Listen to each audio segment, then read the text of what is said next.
Welcome. We will begin shortly. Delighted to have you.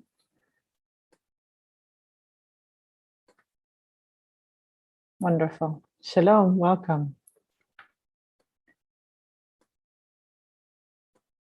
Allow yourself to arrive and settle. Delighted to have you here on Zoom or live stream on Facebook and YouTube. Where else?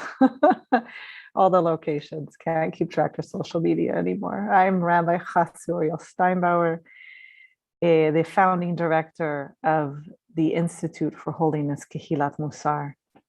We're delighted to have you. We are in our 40 days Elul practice, Mussar Mindfulness. So for those of you just joining us, Elul is the Hebrew Jewish month that is before the new year of Rosh Hashanah in the Jewish calendar. And it is our practice to begin on the new moon of Elul, a 40-day practice leading to the Day of Atonement, to Yom Kippur, to kind of really begin that introspection, that self-examination, to really look back on our year, to see where we need to forgive and ask for forgiveness, to do what's called teshuvah, a repentance, a returning to the source, to that we know that we are pure and good inside. We're returning home to ourselves, a sense of belonging. And so we are in this process now. I can't believe it. We are on day 22. Where does the time go? And we are in the 4th week where we are really now starting to look at the difficult relationships that we have. The ones, and in particular one this week, but for some of us, it can be much more than just one. It's that person that although we are definitely in relationship with, there's tension, there's unpleasantness. We might have caused them suffering this past year. They might have caused us suffering. It's where we have our work. We've been, up until now, we've been working on self-forgiveness, which is very important, that self-honor, and also looking at an easy relationship, someone that is just works easy with us and that we can forgive easily and, just let go of things. And then, of course, the acquaintance, the neutral person. And so now we're here and we started yesterday together. And so I want you to recall that person for you. You can narrow it down to one, but you can, of course, this whole week in your practice, bring up any, and you can journal this also. And it's important to just begin to really use all the toolbox of Mussar practice in Judaism, which is really looking at key midot, soul traits of honoring someone, seeing them created in the image of God. And then we're also going to look at compassion, rachamim, because when we can't pull up that honor, when we can't actually see them as created in the image of God, we have to turn to compassion and mercy, how we would want to be treated ourselves. Because as much as we think it's always the other that is causing unpleasantness or suffering, I'm sure in our own lives, we have been that person for someone else. And so someone else out there is doing that work of forgiving us. And so letting go, this is all part of the process. So we will look at some texts on honor today. So before we jump into the practice, we will always begin with our kavanah, our intention for today, which I will share briefly. Okay, you should see in front of you kind of a purplish document. Thumbs up. Thank you. Okay, so we have here, before doing acts of caring for the self, we say. Now, before I even read this, as a reminder that this act that we are doing, this half hour of dedicating our practice, is self-care for the benefit of the other, so that we can be acting out with our values and being how we want to be in the world. And so it's very important, this practice. It's for the good of everyone that we engage in our practice. So here we say it together. This is something I am doing to strengthen my own soul in order to be of benefit to others in the future. And with that, I will move to the text I want to share with you today, to kind of frame where we're going to be. Now, as I said, sometimes this person that we're calling to mind, where we're having a hard time forgiving or letting go, sometimes we just can't even pull honor up. We can't let it. See them. We can't see them in their totality. We can't remember their good deeds. We can't remember where the kindness is there. So you see before you a document called Compassion. Can you give me a thumbs up if you see it?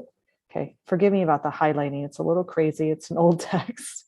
This comes from one of my teachers, Dr. Alan Marinis, who is the founder of the Mussar Institute, in his book, Everyday Holy Day. And he talks about compassion, which is rachamim, okay, coming from rechem, the womb, that we are to really see ourselves as united with this person, which is really hard to do when someone's very difficult in our lives, okay? Compassion is a reaching out to give to the other based on the divine essence and you recognizing the divine soul in the other. Now, we just said that's part of honor, and that may be really hard to do. So whether that person has earned your care or is even worthy of it, it is not relevant to acts of compassion in Jewish Mussar practice. That's really important to keep in mind, because we're not looking for feelings of compassion. That's part of it. But this is really about acts and deeds. So we are really, as a practice, which is challenging to us, to really pull from the well of that shefa, of that abundance given to us by God. We are really to have this compassion even when this person's not worthy of it, okay? And remember that there are times where people have been compassionate with us when we weren't worthy of it. We always have to do this practice and remember. So an open heart peers beyond superficial realities to perceive that the very essence of another person, that deep dimension of the other to which the heart responds compassionately, is the soul, the neshama, which is made in the image and likeness of God. Now, I love this statement below it by Rav Salanter. He is basically considered the founding father of the modern Mussar movement based in Lithuania. And his dates are 1810 to 1883. And he says, compassion is the foundation of belief. For a person who isn't compassionate, even the belief in God is a kind of idolatry, okay? That's a really strong statement. It's basically saying if you're not acting out with compassion, then your relationship and belief in a God is really off the derech. It's not, you're not being and behaving in the world the way we are supposed to be. So let's hold that in mind. If we have any stuckness, any difficulty of really letting go of that burden and forgiving, and that's where our practice is today. And that's what we're going to hold together in this sacred space together. We're stronger in our practice. We're going to rely on one another. So come to your comfortable upright position, alert but not stiff, dignified, created in the image of God. If you need to stand, please do so, or lying down with your eyes open. And when you feel ready, shut your eyes. If you don't feel safe right now, just lower your gaze. Allow yourself to arrive to stillness by allowing your breath to be your anchor right now. 3 long, deep breaths.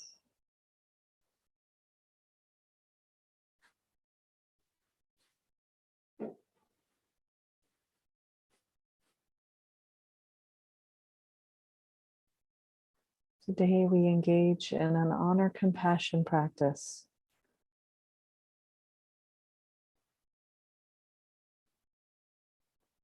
For those of you new to sitting meditation, you'll just follow my words.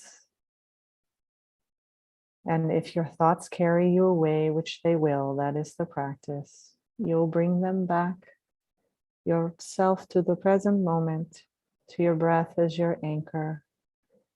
Maybe it's sensations in the body that are also driving you away. Maybe you're sore or uncomfortable. Sometimes it can even be emotions like I'm feeling bored. Whatever it might be, just note it and come back to the present moment. Come back to your breath.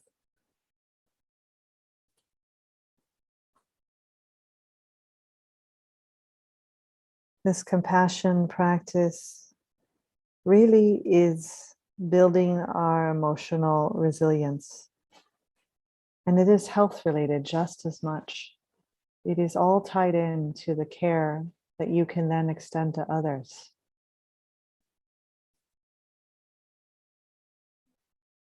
And building this muscle over time with this practice is so important because eventually we stop reacting so quickly, so strongly.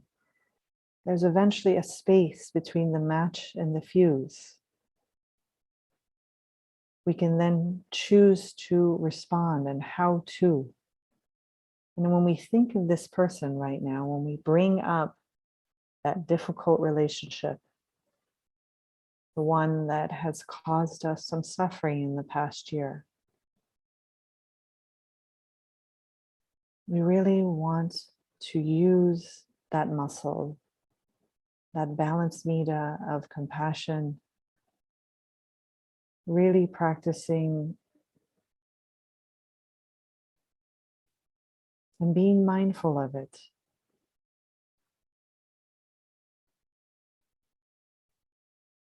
This practice is used with phrases that I will eventually share with you that you will repeat, wishing kindness, honor and compassion, and even goodwill to this person. It is our practice now to recall what is good about this person. There is something. They too are created in the image of God. Recall anything. Maybe it's their smile, their sense of humor. Maybe that they're trying. Whatever you recall, open to any kindness that is opening your heart. Whatever feelings arise, we recognize and we allow.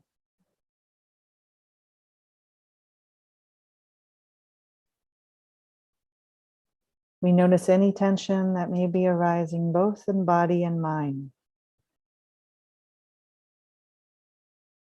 With every breath, we send a calm, relaxing ease. We can even invite a smile. A sense of humor is very key to this ongoing daily practice. It adds an element of humility, of anava, that we can understand that they are human and we too, and we both have our moments.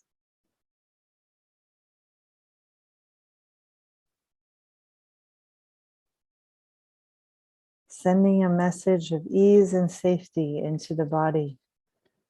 It is key both in the Dharma and the Buddhist practice and even Jewish Mussar practice that one must have a sense of calm, awareness before they can even come to mindfulness. And that's why this practice daily is so important, because you are calming your whole nervous system.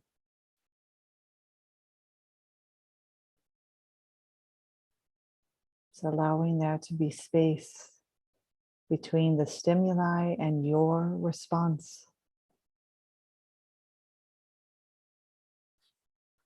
Like with both practices, we are growing in wisdom, kindness, acceptance. From time to time, you will hear me go silent for anywhere up to 45 seconds. Allow yourself to use your breath as your anchor.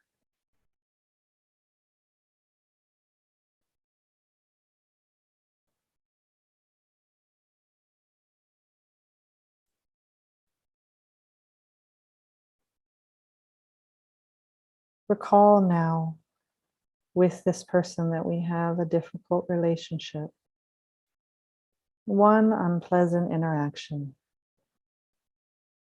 one thing that you're still holding on to in your heart.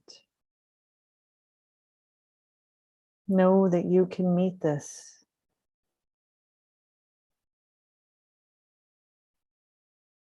You have the heart space to do this practice.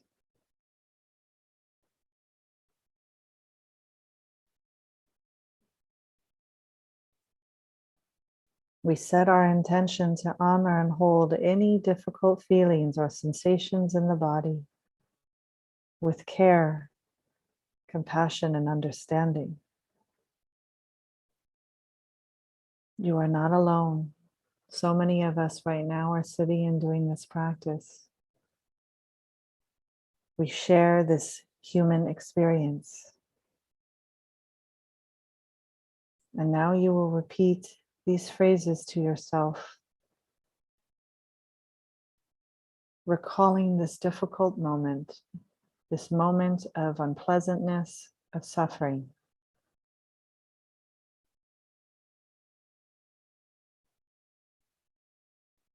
May I be safe.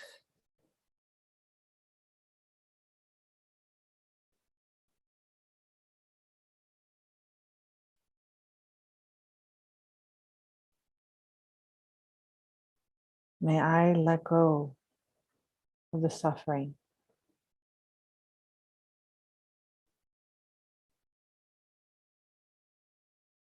May I be kind to myself.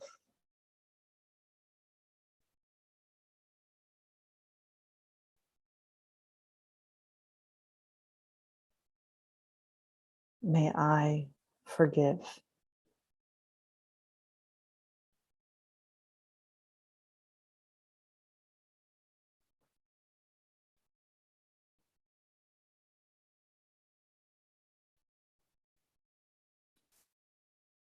You might breathe in an intention right now, a wish for yourself,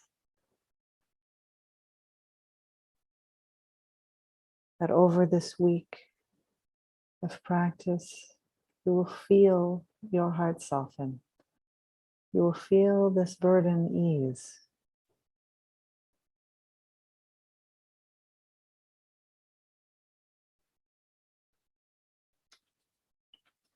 Vividly recall this person in your heart and in your mind, open to whatever bodily sensations arise.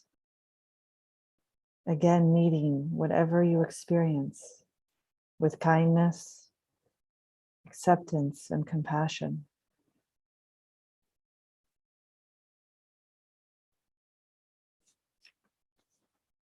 And as they stand before you, you repeat these phrases. May you be safe.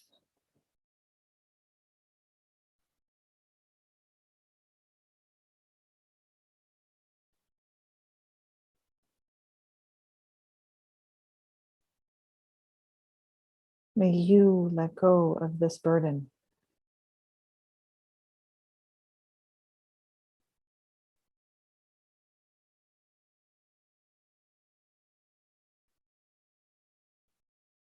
May you be kind to yourself.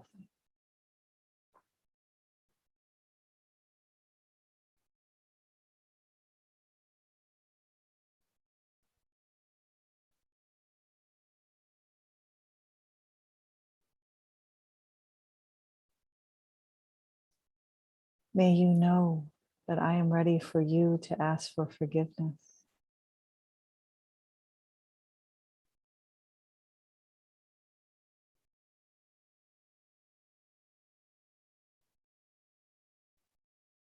May you forgive.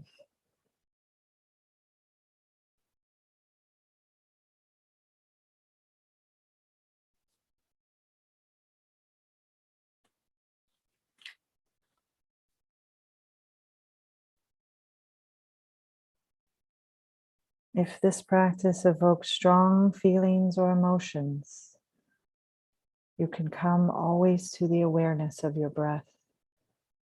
And return to your phrases only when you are ready. Remember that this person needs you to care for yourself, to take responsibility for your feelings, your reaction, or they can't meet you halfway.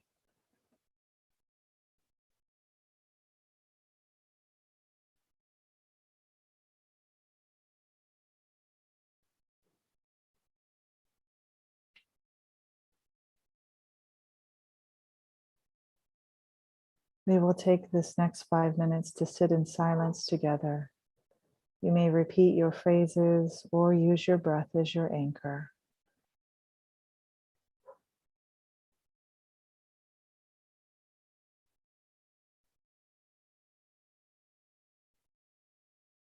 I will ring the bells when we are to join together again.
Allow yourself to feel and take in any compassion that you have towards this other person.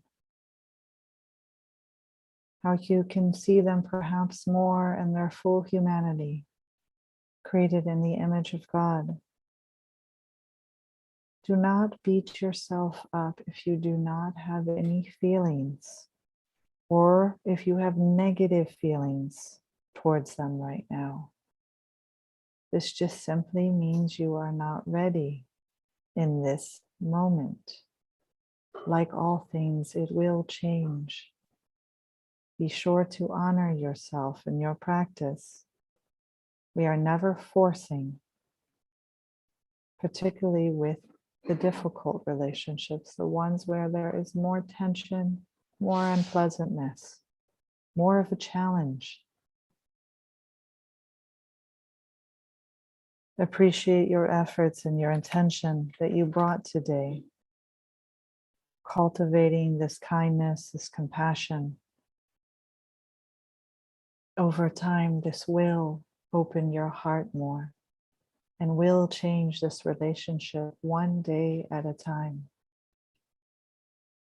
This is the work of the Elul 40 days practice that we have engaged in together and will continue.